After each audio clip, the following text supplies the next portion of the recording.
Photoshop Illustrator and After Effects with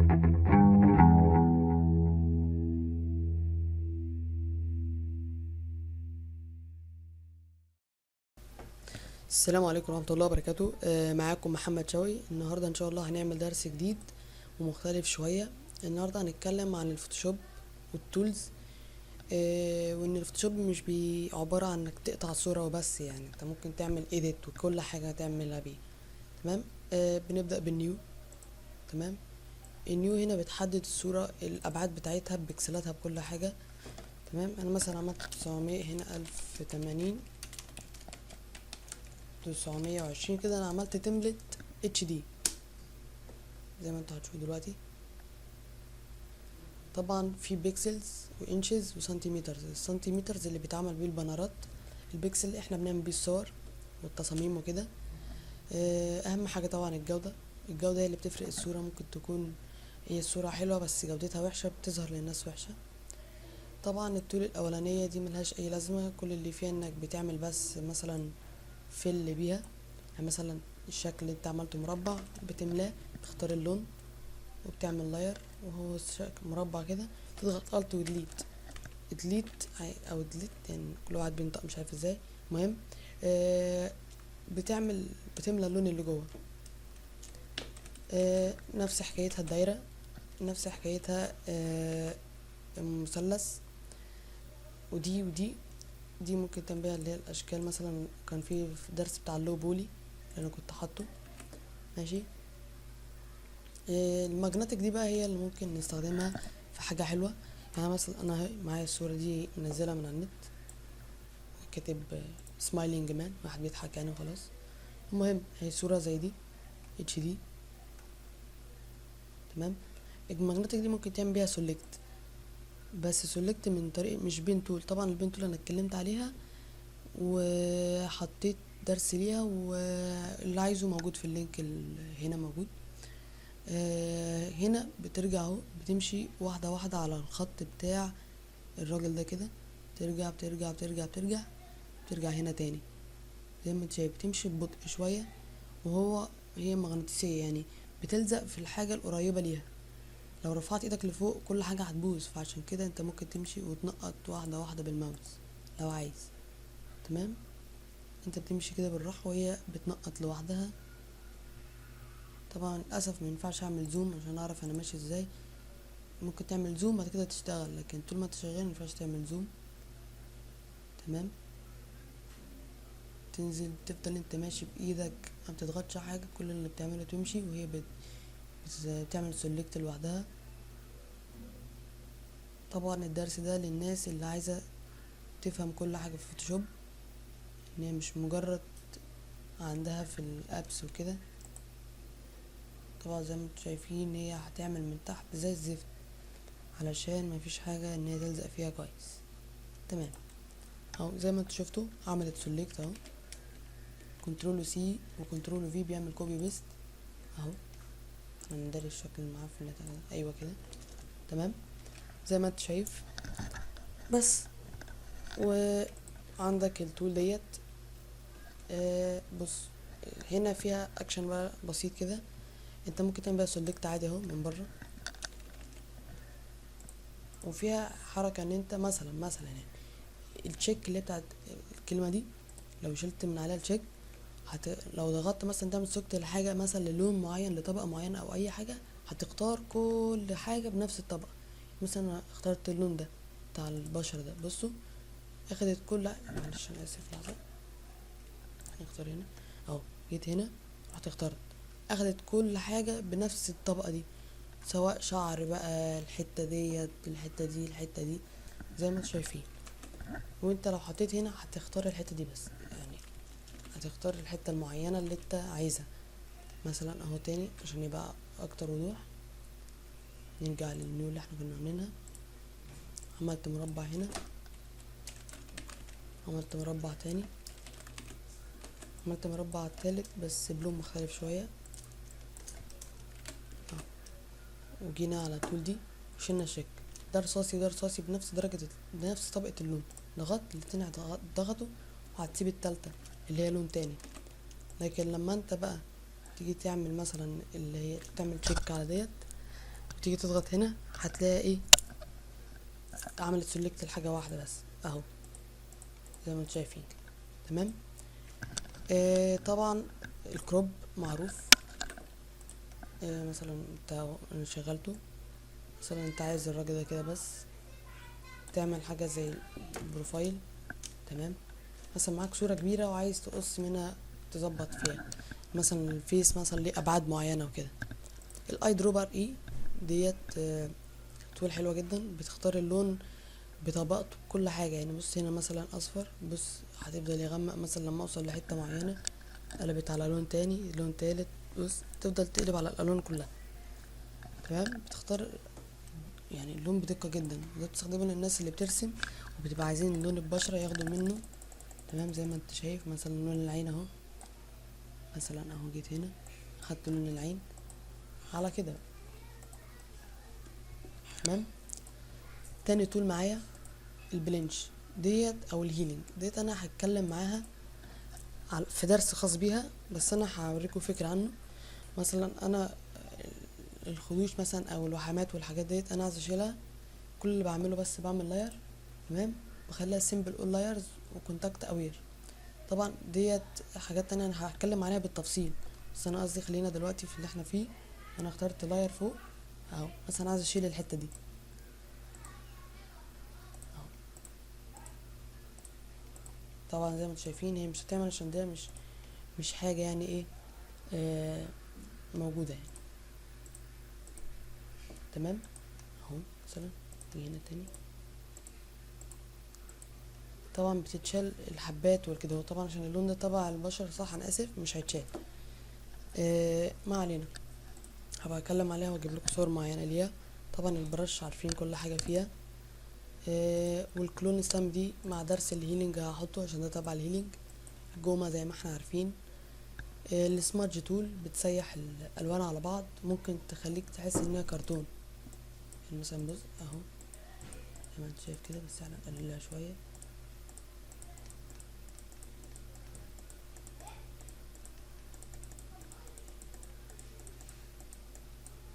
في طبعا ناس متخصصه بالرسم بالسمادج تول دي.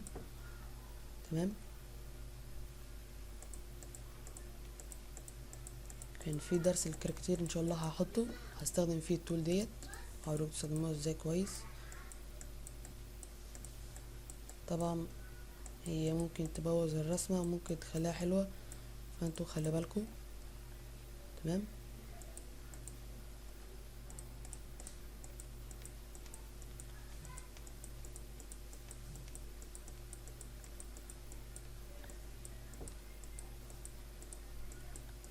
زي ما انتوا شايفين تحسوا ان الالوان متسيحه على بعض.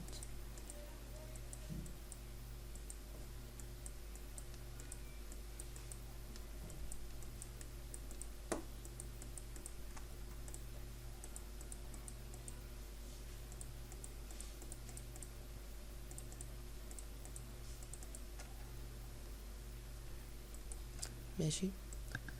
وفيها البلر، مثلا انا عايز يبقى حته وحته مش متظلله، اجي هنا مثلا واجي اعمل هنا كده زي ما انتوا شايفين بدات تتظلل. تمام. يعني هيبقى نفس النظام الفوكس كده، بس طبعا ده بيبقى يدوي يعني، فمش زي ما انتوا شايفين كده، تحسوا ان هي كمان بدات تبقى زي الكرتون. في بقى البيرن دوج والبيرن تول والسبونج. الدوج ده بيبقى تفتيح. بصوا في نوع رسم اسمه تفتيح وتغميق. تمام. انا هو مثلا فتحت الحته دي كده، اجي تاني بيرن راح مغمق الحته دي مثلا.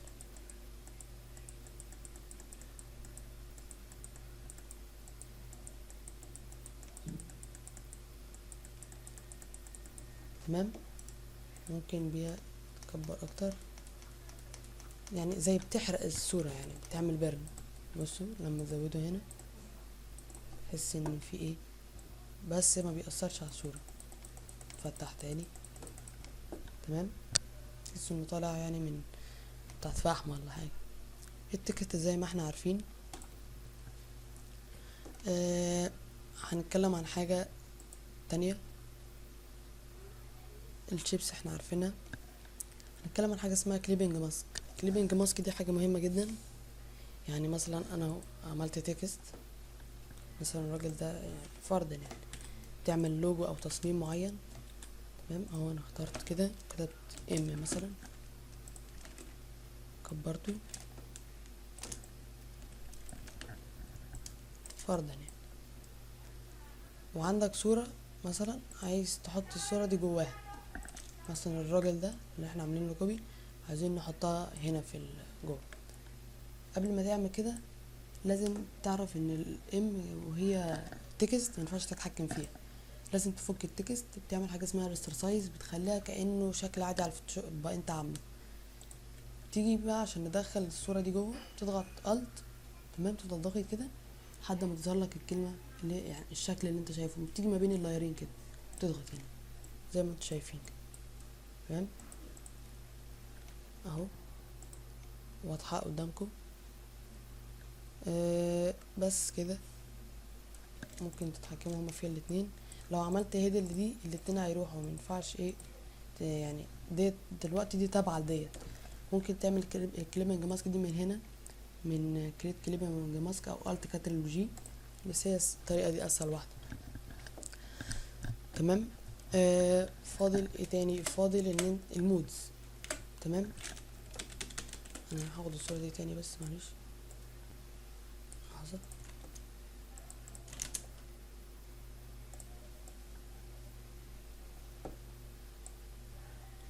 تمام، انا كنت محضر هنا لينس فليرز تكسترز ديت، تكسترات في ناس كتير تبقى محتاجاها. تمام، ممكن تلاقيها بتكتب بس لينس فليرز تكستر مثلا اهي. طبعا احنا ممكن نعملها بالفوتوشوب عادي، بس انا قصدي الفكره بتاعت التكسترات عامه كلها بتتعمل كده. تمام، نعمل سيف، ناخدها من هنا كده نحطها هنا. تمام اهي، نفك هنا نحطها هنا. طبعا بناخدها من هنا لهنا، من النقطه هنا للنقطه هنا، بتفضل تاخد شيفت وبتمسكها وبتنقلها على طول هناك. تمام، طبعا احنا مثلا نعمل لها فليب، تضغط كنترول وتي علشان تتحكم في الصوره، بيظهر لك الاوبشنز دي حاجه اسمها ترانسفورم. اهو مثلا فليب انا كده قلبتها، هاجي عند الصوره هنا مثلا واروح اعملها كده. طبعا انتوا شايفين الحاجه سودا ومش ظاهره يعني. ففي الفوتوشوب في حاجه اسمها البليدنج دوت، بيبقى ليه مودز الصوره، ممكن تلعب في المود دي لحد ما هي تتطابق معاه. ممكن مثلا الاسود ده يتشال ويفضل ده، دي حاجه اسمها سكرين ولايت وكده. يعني مثلا احنا اهو معانا صوره سودا تكستر اهو، نيجي عند النورمال دي نضغط عليها ضغطه وتفر بالسكرول بتاعت الماوس اهو، 1 2 كده، هتلاقيها بقى تلاقيها بتتظبط واحده بواحده بواحده. تمام، زي ما انتوا شفتوا اهو بدات ايه تتظبط. تمام، بيتاثر على المود بتاع الصوره. مثلا احنا عايزينها كده اهو اد او كولر لاينر دوتش او لايتر، بس اللايتر دي ملهاش دعوه. تمام، مثلا كده اهو. تمام، زي ما انتوا شايفين كده. ممكن نقلل الفيلم بس. في بقى هنا الحاجات اللي تحت ديت، في الادجستمنت منيو اللي هي دي. adjustment دي حاجه جميله جدا. ممكن مثلا تعمل threshold للصوره اللي هي زي يعني شبيهه كده، شبيهه بالسكتش، بس سكتش مش اللي في دماغنا، مش اللي احنا عايزينه يعني. تمام اهو كده.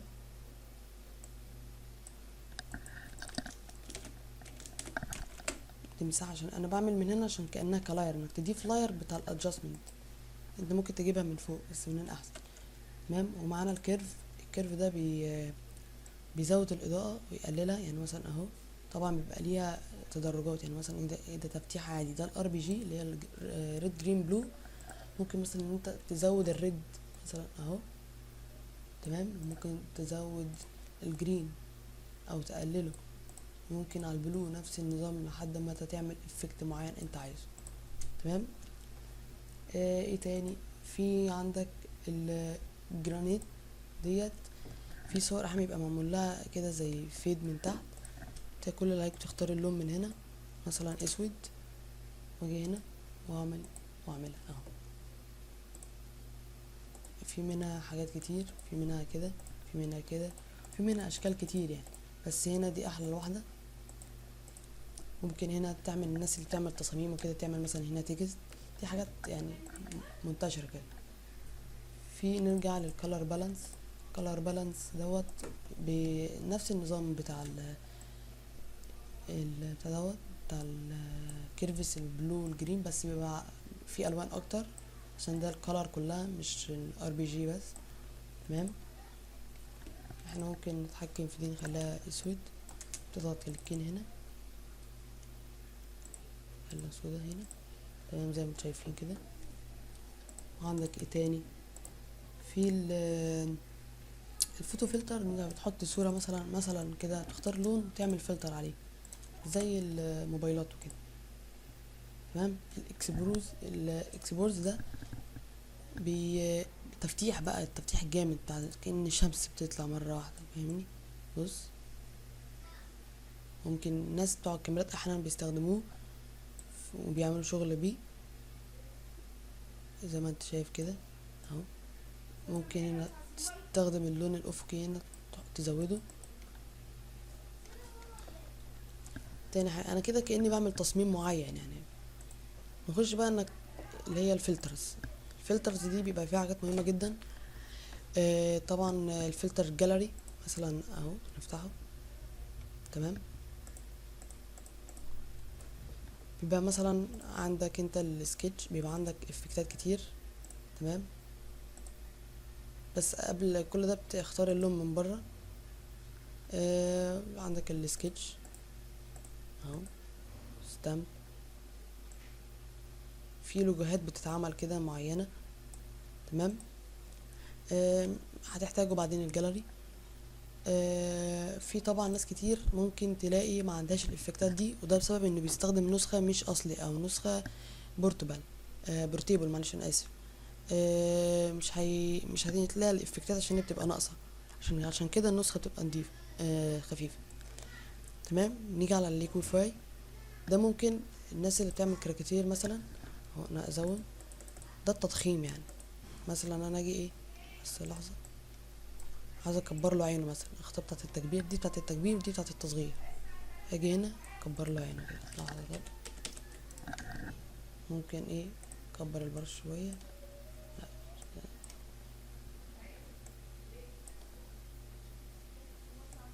بحيث ان هي تيجي على العين على طول. تمام. تمام. نصغر له بقه مثلا،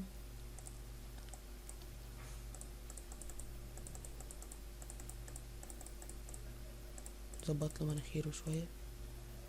طبعا هحط انا رسمة خاصة بالكاريكاتير، ودي بتاعة الشد، ممكن اشد بيها الرسمة كده. تمام.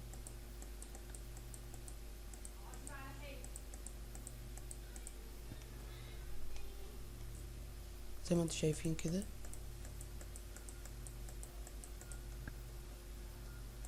مش هنعمل عليها عشان منسيبش. تمام. نيجي عند اللي تحت هنا بقى. عندنا البلور، وعندنا الديسترويت، والنويز، والبيكسلت، والريندر، والشاربن، والستايلز، والفيديو، والاذر. وطبعا توباس ده انت بتنزله وبتشتريه او بتنزله تتصرف معاه براحتك. ده بيبقى موجود على النت، بيتعمل بيه فلاتر. هيبقى بتكلم عنه مرة تانية، وهحط اللينكات بتاعته ان شاء الله، وازاي انك تاخده مجانا. نيجي على البلر مثلا. البلر فيه كده انت لو حد معاه كاميرا طبعا بروفيشنال او كاميرا ديجيتال، يبقى في حاجه اسمها فوكس، او كاميرا موبايل كمان يبقى في حاجه اسمها فوكس، بحيث ان تركز عليك انت وما تركزش على حاجه تانية، يبقى بتنغمش بلر. تمام. ده بيبقى انا في درس ان شاء الله هعمله للريتاتش، هبقى اعلمك ازاي تعمل الحركه بتاعت الكاميرا دي حتى لو ما معكش كاميرا عاليه. احنا مثلا هنا مؤقتا كده. فضل انا هعمل هنا لاير جديد. تمام. وهختار كده هنا ايه الحته دي. تمام. هاخد هنا مثلا كاتريل. تمام. وفي انا كده اخدت الحته دي لوحدها، انا عايز الحته دي. تمام. اجي مثلا اخدها كده حتة لوحدها، واجي عند الفلتر وبلور. الفايل اللي هي الفيلد يعني هيعمل المساحة اللي انا اخترتها. تمام، زي ما انتوا شايفين هنا كده اهو، بتزود البلور وبتقلله براحتك. تمام، انا مثلا عملته كده واخترت اوكي. هيحمل الاول.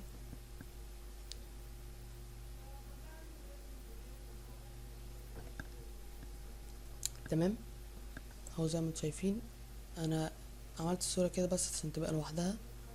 تمام، ممكن نعملها كده لوحدها ونقلل الفيل بس بلاش.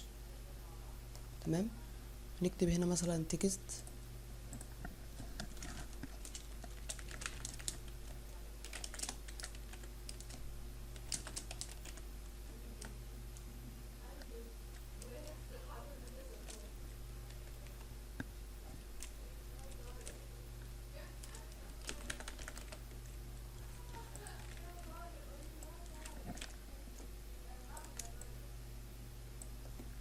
نحطه هنا فوق عشان ميبقاش متأثر بحاجة. ممكن مثلا كده.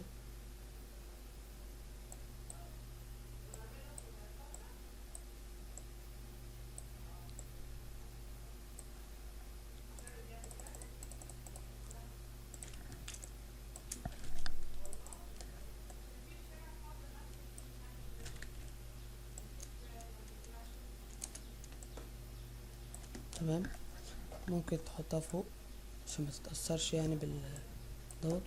نقلل احنا الايه الفيل بتاعها زي ما انتوا شايفين كده. طبعا انا بس بشرح حاجة، مش قصدي مش تصميم معين يعني. وعندنا هنا في الفلاتر تاني البلور بقى عندك الموشن. مثلا الاسم ده انا عايز اعمله كأن يعني مثلا لو انت شفت عربية بتتحرك بسرعة تحس ان فيها كده زي زغلله كده بتحصل الموشن. تمام، بس احنا طبعا مش هينفع نتحكم فيه غير لما نعمله ريسايز زي ما احنا عارفين. نعمل ريسايز اهو كده خلاص كأنه مش تكست. بنيجي بلور وبنعمل الموشن ده. تمام، بنقلل بس الزوم. احنا نزود بص انتوا بتشوفوا هنا بتتحرك اهي. تمام، ممكن تقلل ممكن تلعب في الزاوية اللي انت عايزها تبقى اتجاه الحركة يعني. تمام اهو.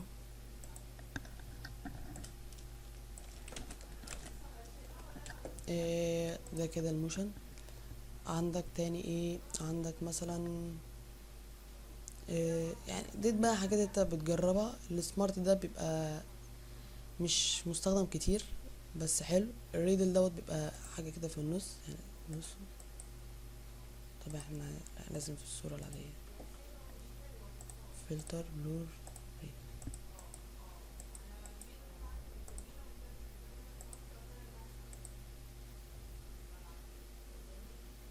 زي ما انتوا شايفين تحس ان الحاجة داخلة بسرعة لجوه.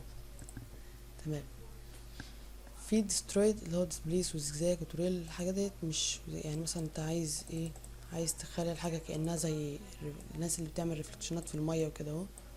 تمام، ممكن تعملوا بيها زي ما انت شايف. ايه تاني بتجرب انت الحاجات دي ومتخافش يعني. طبعا دوت للمستخدمين بتوع الفوتوشوب الكامل. وعندك البيكسلت اللي هي مثلا عندك انت بتشوف مثلا الناس اللي بتلعب ماينكرافت او كده، او الناس مثلا اللي بيشوفوا في الفيديوهات كده شتايم بتحصل بيشفروا على البق، او مثلا حد عمل حركة وحشة مثلا بيعملها بالبق. ما علينا يعني نفس النظام.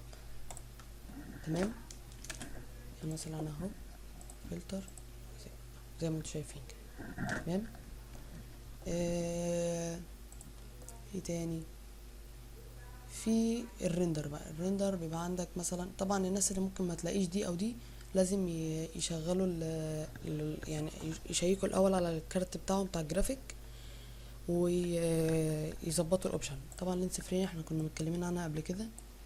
تمام اهو. ايه تاني كده احنا يعتبر خلصنا الفلاتر. طبعا الايمج بيبقى ليها يعني ديت بقى الادجستمنت دي هي ديت، بس انا بفضل من هنا عشان تنزل كلاير عشان تتحكم فيه براحتك. تمام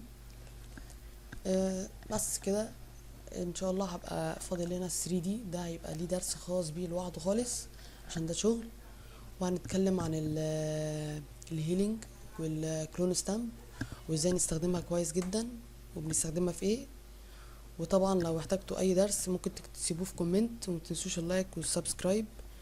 واتمنى ان انتوا تستفادوا من اللي انا بعمله ده، وان شاء الله باذن الله استنوا مني دروس تانية وكتير.